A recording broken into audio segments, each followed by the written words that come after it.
Hello world, Lindsay here, liaison to the senior partners of Blackhorn and Lynx. Let's play CyberHyve.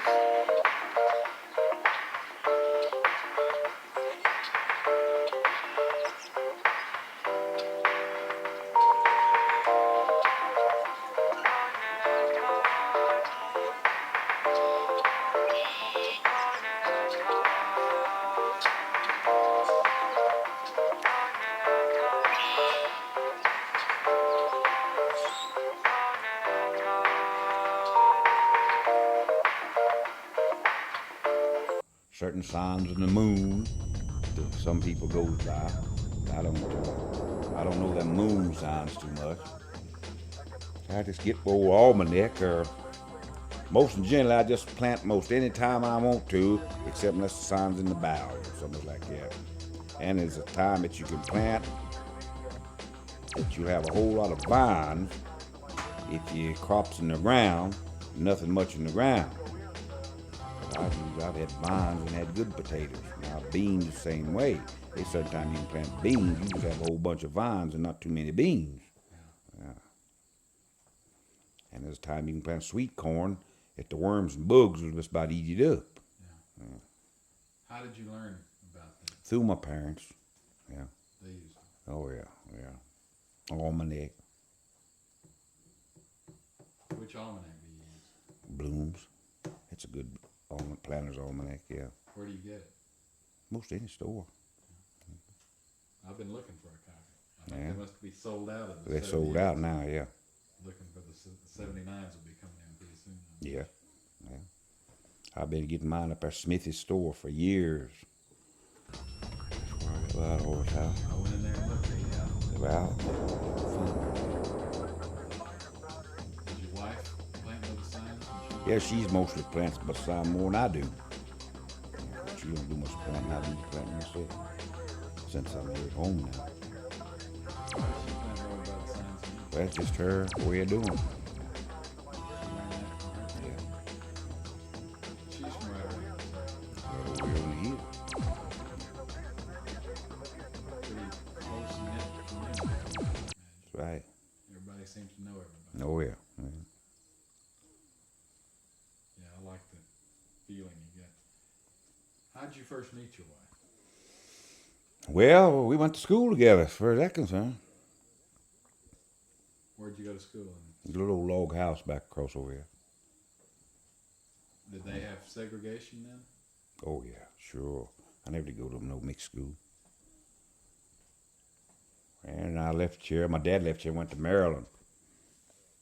28 or 29, something along there. Left for Barry, went back to West Virginia. I went to school out there a while.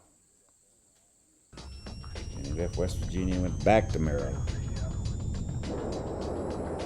And I came off down here. We came down here, that is it. Now association. She was growing up and I was too. I thought she was a pretty girl I ever seen. So I went back to Maryland. I wasn't going back to Maryland long as I come back. Stayed around here, worked on this Blue Ridge Parkway. I worked on it about 2 years, I guess. Finally I left and went to West Virginia in 36. I got me a job out there. Worked out there. I got a job in that last 36 I was out there in December. I worked out there till October. I got cut off. But in the meantime, in September, I got married. So I came back here and stayed with her father.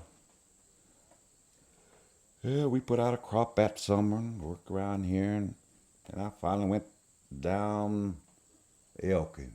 Got me a job down there. I went to work for Chatham Manufacturing Company. Just putting up some factories. Got it finished and I came back up here and working around here by day's work. And having a fella cut some grain over here one day. Well, I guess you'd say next week's association has been wrong about next week. I'll help him cut that grain in 1937. 1939. Fella came by. I was living up there on the side of the road, right behind that church up there, that little house there. He wanted to know when I was going back to West Virginia. I said, well, whenever they get started to work, if they ever start back. He says, they're working every day out there now. I says, they are? He says, yeah. I said, well, I'm going right now. So I just hung that cradle up, and I didn't go back to finish up the man cut the grain. I just hung that cradle up there in a tree, and went down by the association, stayed a while on into West Virginia that night. Got me a job that Monday morning, stayed right there for 30 years. 1 mile. Where was that mine? Gear number 2. Is that where most of the men around here were? A whole lot of them went to Gear, yeah. That's where big boots and jar them went. Yeah. Leonard Bryan, Letcher Bryan, my father-in-law, my dad, my brother-in-law, Johnny Edwards, and several more, you know, it's done passed, done gone. He worked at Gear, yeah. Did you all go to the same place because you wanted to be around people you knew?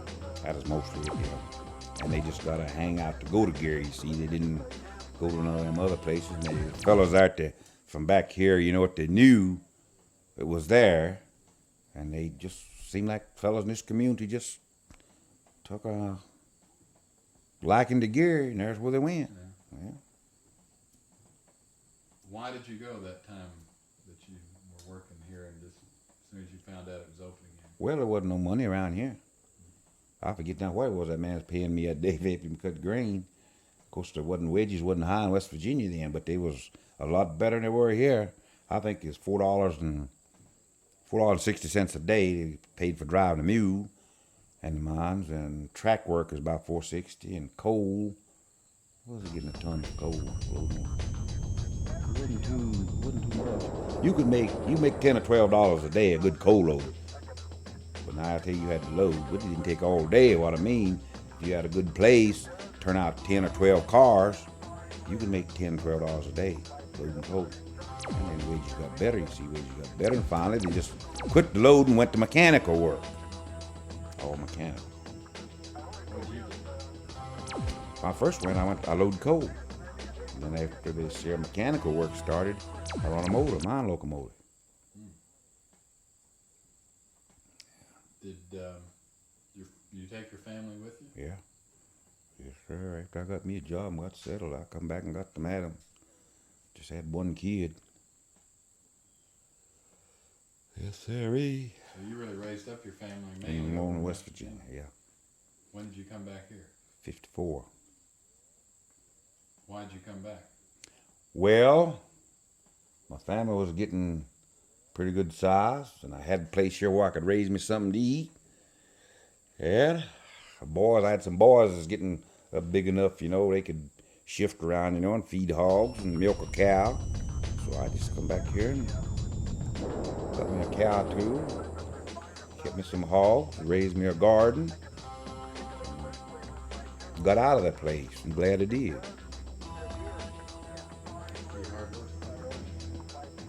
Oh, I didn't mind the work. I worked there a long time after I moved back here.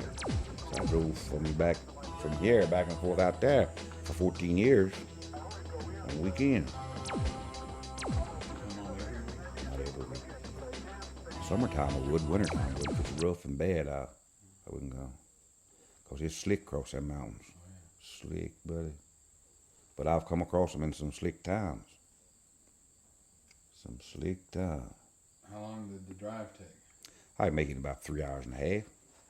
The road is good, you know. And everything didn't get behind too many of them old trailers on them mountains. You see, I can make it pretty good. So you were there 30 years and then came back here, and then spent another 14? No. 30 years in all. In all? Yeah. 15 well, there, 16 there maybe, and then another 14. Driving back and forth, yeah. Okay. But for the first 15 years back? Yeah, right there with me from 1930, 39, let's see, I went in September 39. Yeah, after I got me a job, I straightened out, I come right back and got her. 39 to 54. What about before? Family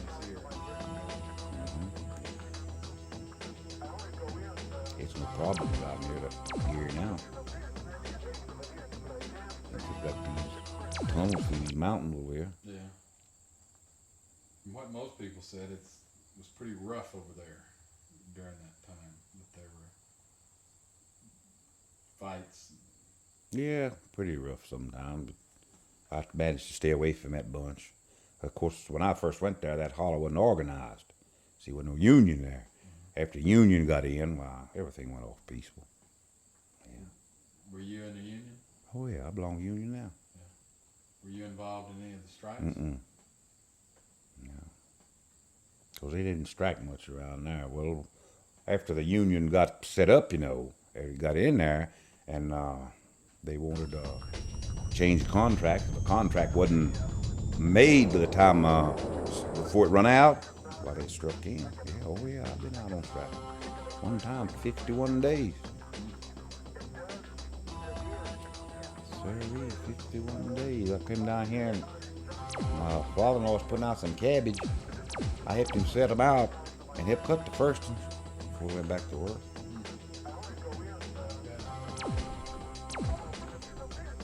So you weren't in on any of the violence? No, not that violence. When they said strike, they just come out and everything stayed out till they got the thing settled and went back to work. Wasn't no pickets, no nothing. The real bad violence when they first started the unions took place before you. That's back over here in Kentucky and down in on Guyana River and down in there. But that is where that there fighting and killing was. Yeah. That was before I went to the coal field. I guess some of the worst stories I heard were from Dean Gamble because he saw people murdered over there. They used to kill a lot of people. Well, that wasn't on account of strikes. People just naturally mean. They just kill you. That's all. Well, they kind of got finally civilized, and it wasn't like it used to be. It used to be it was dangerous to walk up and down that hall of the city. You told me about one white lawman, Billy Day. Did you ever hear of him? What did you hear? Oh, he just one of these here tough guys. These tough guys. Thought everything must just go his way, but yeah. There was another day there. I guess he was some of this same outfit. He is a pretty good law officer. Yeah. Well, whatever happened to Billy Day?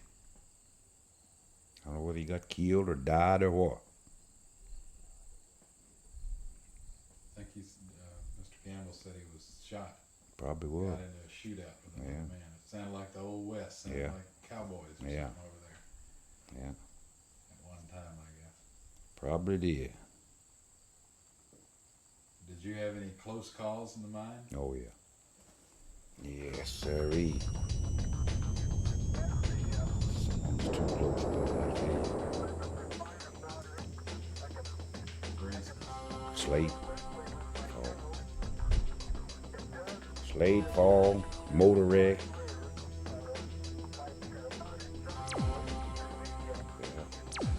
You were right next to it? Sir, slate fell. Well, when your car come in your place on a little track, I see slate fall, just come right down, just fall, break off right at the edge of your track, where the track was. And me and my buddy up in there loading coal, just lucky it broke off. It didn't come on over again the rib. See, fall all the way back to the corner. That's about as close a call as ever I did. And well, one time I had a wreck. It's pretty bad. Kind of gets on your nerve when you get to thinking about it. Yeah, it's as close a call as you had. Yeah. Did they have any superstitions there in the mine? I have some fellas that didn't like to work on Friday the 13th. Yeah. We used to load coal with a Spaniard. He didn't like to work on Friday the 13th. He hardly ever worked. What about, I always heard they didn't like having women on there. No women. But now they got them in there. I reckon now. There's none at Gary though. I heard they were bad luck. Well, I've heard that too. Some mines is working. What about whistling? Whistling. Oh yeah, whistle all you want to. I've talked to some miners, maybe it was in Kentucky or a different place, said it was bad luck to whistle in the mine. Well, I've whistled in the mines. Oh yeah, driving a mule. Well, that's You got to. sure whistling. I didn't pay no attention to whistling in the mine. So you drove mules? Yeah, they had mules in the mines when I first went there. Yes, sir. Do you have any photographs that were taken over there in the mines of the miners or any of the social activities or anything? You just didn't take any pictures? No, around didn't there. take no. Do you know of anybody around here who does? Might have some. Sure don't. Bring back the Got but one thing around here that resembles a mine. That's my cat. what? Mine and cat. Oh, you've got still got mine. Can we take a picture? It was here. I reckon it's still here. I was hanging up out in the shed here a day or two ago. You bring that back on purpose as a I just brought it back.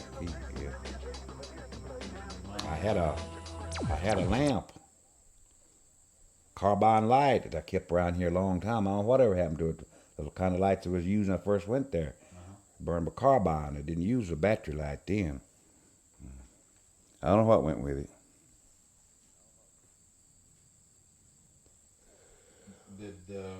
What'd they do for entertainment over there? They have dances and Oh, things? Lord, yeah, they had a little anything you want to go to there. What kind of music would they have? These here piccolos, you know, record machine.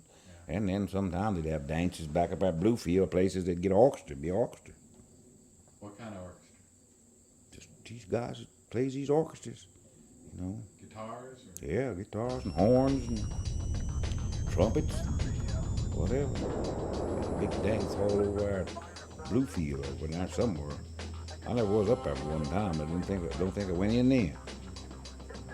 They have any blues music? Really kind of music. Did you ever hear of a guy named Arthur Jenkins? Played guitar. I'll be in. Was there any of that kind of music over here? Never. What kind of music did they have here? He didn't have no dances. There ain't no dances around here.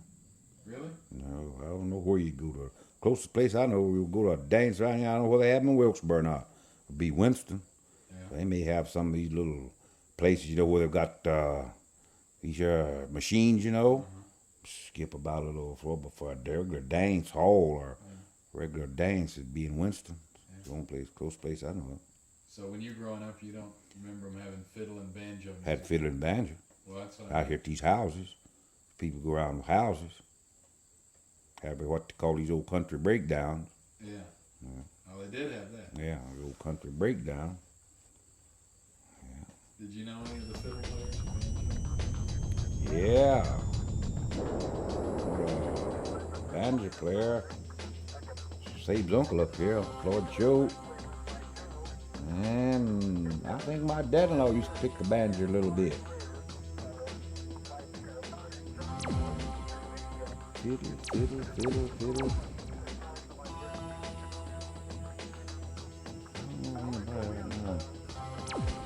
Done much fiddling. There was some of it. I don't know who it was. Any of those fellas still alive? Them banjo pickers? Uh-huh. It was like it ended with that It generation. ended with them. None of the young men took it No, up. sir. I don't know of a banjo picker around here nowhere. Wonder why that happened. I don't know. Well, I do know one boy, youngster, picks the banjo a little bit, but he don't do it, you know. He just tuck it up. And he's a white boy, lives up here town. What's his name? Work right there in Smithy's with him. I don't know how long. I can't call the boy Ernie. I can't call his last name at all.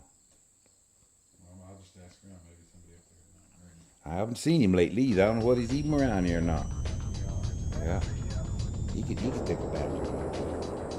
What about when you were a boy? Did anybody tell stories? Yeah, they spin these yarns.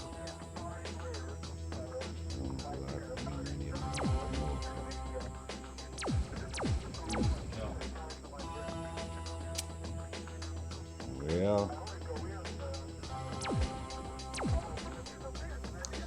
Uncle Boyd Howard, when Dad raised us, he used to tell some pretty good stories. And there's a fella, white fella there across over here, a Brooks fella. He's pretty good at telling them. They're not around anymore. Mm-mm. What kind of stories were they? Just something, just something that they'd heard or something had been handed down, you know. Okay. I guess TV's kind of replaced that. Oh yeah. Storytelling going on now. Charles, did you have any questions about anything that I haven't covered? Well, let's see what I can find. You said that this last old banjo there, his son lives up here yet? No. His son, this your boy, I think, just took this banjo picking up on his own. Yeah, but I thought you said that the fellow lived up here. You're talking about banjo player. Oh, his nephew. I mean, yeah, his nephew lives right up there. You don't suppose he might have made a record of it before he died? Do you remember any of the tunes they used to play? I remember one he used to play very well. It was Get Along Home Cindy. Yeah. And John Henry, big John Henry though. Were those two of your favorites? Yeah, because we used to go out there listening and pick a banjo. He lived right out over there. We go out there every night sometime listening and pick a banjo. That was a white fellow? Color fella, Oh. black man. Yeah. How's the relationships between black and white people around here? Pretty good. They get along all right. Every fellow tends to his own business. Yeah. Has that been true from, say, your father's time? Or Oh, changed? it's changed. Changed a whole lot. In what ways? Well, it just got better than it used to be. Better than it used to Still some remnants of the be. Oh yeah, there's a few radicals around, but they don't show it much. What about you tell me the barbershop? I've never been in this little town. I go to Galax, get mine cut. Now that's one down there. White and black all goes in the same barbershop. These boys been cutting hair. Well, that barbershop come on down from their granddaddy. But when he was cutting hair, and his son, well, they just cut white on him. See, these boys got in there, got to cutting. This integration come around, they just integrated the shop. Yeah. So white comes right on in just the same. What's the name of this barbershop? Bryant Barbershop, Galax. In Gala. But the one in Sparta, it's whites only? They don't nobody go in there. That's against the law. Nobody fool it. No, I don't. You ever know you were in coal mines? You ever sing any songs about coal mines? Or know did anybody write any songs you ever heard about? I heard that there 16 ton. Yeah, that's about all. But I mean, when you were up in the mines yourself, did anybody sing any of it? Songs about the mines? No, They worked. it worked. There was no recording going on. There was a fella over at Independence. I think he recorded one after he came out from work. About the time he came out, carpenter fella. Forget now what. Let's see. The title of it was "Roof Bolting Daddy." See, he was a roof bolter, and he made a song out of that. I had a copy of that here for a long time. I don't know what I ever done with it. What was That's the fella's name? Gene Carpenter. Lives over at Independence. And it's called Roof. Roof Bolting Daddy. Is he a black man or a white man? White fella. Yeah, he and I used to stay at the same place. Eat at the same place. Roof Bolt Daddy. Yeah. Is that was it on one of these little records or one of the big? I don't find out what he recorded on. Did you say you have Yeah, I had it was in the paper, come out in the paper, and I cut it out of the paper and kept a copy of it. I don't know what I ever did with it. Wouldn't even know where to look for it. That guy coming out, he's out of West Virginia, I think. Yeah. Comes out here to High Meadows to play golf. Oh, Yeah. yeah, I'm past that golf course down there. That's a pretty fancy place. Oh yeah. Rick Yeah, yeah. If you get up with Gene, he's got a copy of that. He put out some records. Now, where would I find him? They're in Independence. Just ask anybody there in Independence, Virginia. You go to the red light. Well, I think you turn about this house before you get to the red light, but you just turn at the red light, turn to the right at the red light. And anybody there on that street tell you where Gene Carpenter was. They didn't have business places. Go out to that filling station somewhere. But his house now, as you go up to the red light, his house is right on the right, just before you get in town, right back over the hill out there a little bit. He's no trouble finding him. Everybody knows him. Did you ever have a record player yourself, Mr. Brown? Never did. Did any of your family ever listen to one? I don't know. Seemed like some of them had one of them old record players. Frank does? Yeah, my wife's daddy had one. Yeah. What kind of music would you listen to? Who? Her daddy. What kind Oh, he hardly ever listened to that at all. Maybe listen to a few gospel songs or something like that, or preaching. Because he brought it from West Virginia. I think that old thing, a cabinet of it's laying down in the barn now. You don't have any of the old records left, do you? I doubt it. I doubt it. Very much. Charles is a record collector, Is he? so he's always on the lookout. We were in a record shop this morning, poking around. I doubt whether there's any of them old records or not over there. I expect they've done throw them all out down in a ditch somewhere after television come in. Then we always like to find copies of things Yeah. from the Library of Congress too, Yeah. because they, especially things from this region, Mm-hmm. send them in there for the go into the archives, just Yeah. like all these tapes and interviews Mhm. and photographs do. Mr. Brown, if we were going to look for a really good live singer in this area, who would you recommend us go see? Anybody around here you rate as really an outstanding singer? Any sort of church music, making songs? Yeah, this lady plays the piano first. I at church. She's a good songster. And then there's a boy lives right up here, my wife's nephew. He's pretty good singing some song because he leads songs in the choir,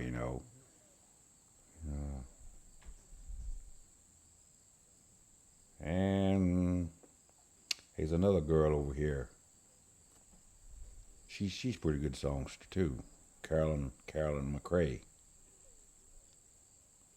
And that'll just about get them now, because ain't too many songsters, that can sing by themselves, And these three people can sing by themselves? They can sing by themselves pretty good. Without a piano or anything? Or do they use Well, they used to have music with it, yeah. They usually have music.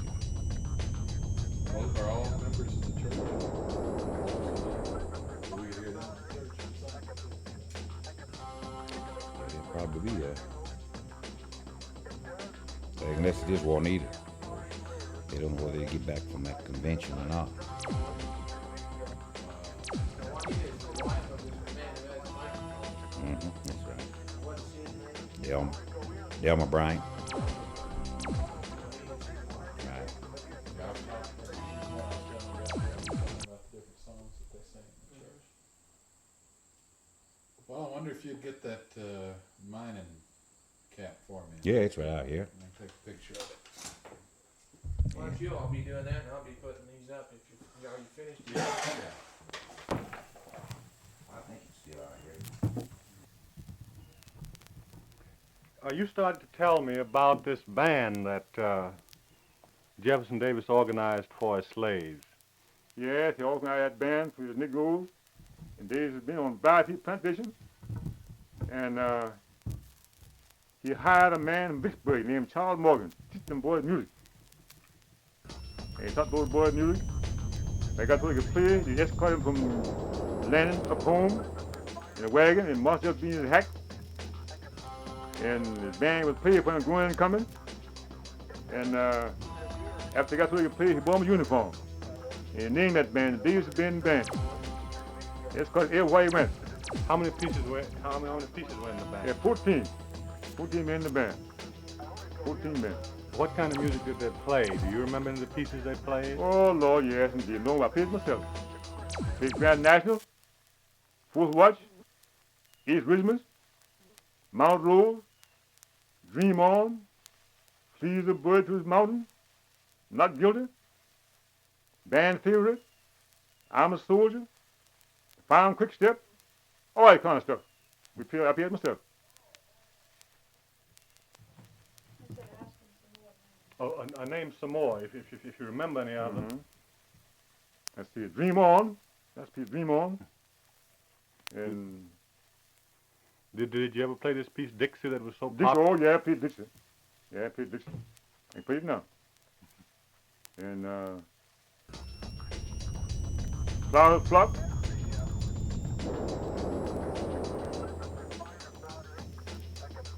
Oh, another piece I played. I'm a Soldier, I think it was.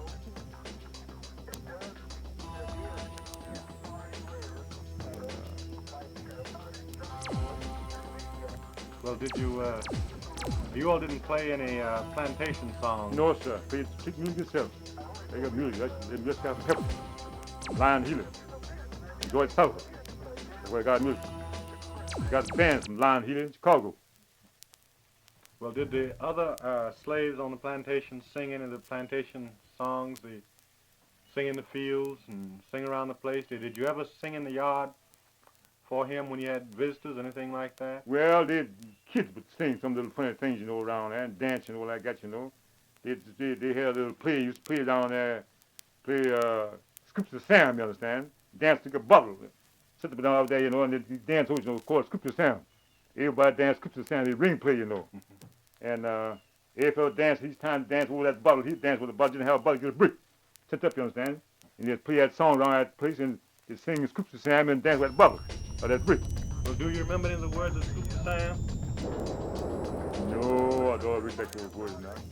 I could relate. That's so long. And we had a little song you sing too. Going to the levee, yes I am, a shooting stalking man. Do you know that? No, I don't actually put what I think about things. Do you remember any of the other lines of it? No, sir. No.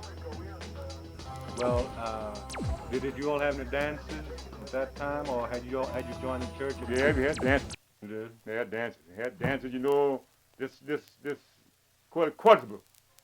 We danced 32 on set and 24 on set. They had this thing called Promise Your Partner. And dance to your partner like that, then promise your swing. All that kind of stuff, you understand, see?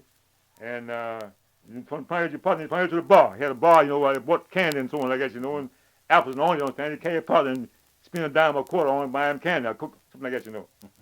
Never had no soda water, you understand? They had lemonade made in a barrel. See, they had nothing like soda water then. No soda water. Did you all sing any songs at those dances while you were doing the quadrille and the promenade? No, you didn't sing. You had to sing but dancing. You can holler. Did you have anybody called figures? Oh, yes, indeed. Yeah, so I had a fellow here. He played my band called Figures. A fellow named Hick Singletary. He did now. He was naturally a smart fellow. He's about my age. He's a jolly fellow. He knew all that kind of stuff. He had dancing stuff, you know. I never was dancing. I always played myself in music. I like music. Did you play for these dances? Oh, yes, yeah. Yes, sir. Well, what year did you leave Davis's band? Davis band? Left Davis band in the year of 84. Left Davis band connived from Vicksburg. And we come near Vicksburg and stayed there till 87. They connived to get in touch with Major McGinnis, his father-in-law, who was one of the supervisors railroad company. He's a white man, you understand, see? And give him this part of this land where he could dig out up here and make it, new city with Negroes. And they got him to come up here and do this land. And I came with me and another boy named Sheldon Allen, his father, his stepfather, right, and my father, Peter Montgomery. They had 12 of us come up here, you understand? And he lost this land, you understand, see, in up to December. In January, they moved 2 times this year. Sheldon Allen's mother was put on cooked bread here in 87 on a stump. Well, they didn't do that. Cooked bread on a stump. I never get bread. in July 12th, that evening we come big bug up here, Golf Chain had merry-go, walked up here, you understand? And for the men had made some stairs, cross ties, they took the slabs, picked them up, and made a shack. And that evening she put that bed on the stump, that put the shack, right out there, the stump. She made a big fire, we made a big fire for her, and put those coals, put it on the stump, and put the skillet on there, you understand? Put the lid on the skillet, and put the coal on top of the lid, and bake that bread. Now you got the first bread.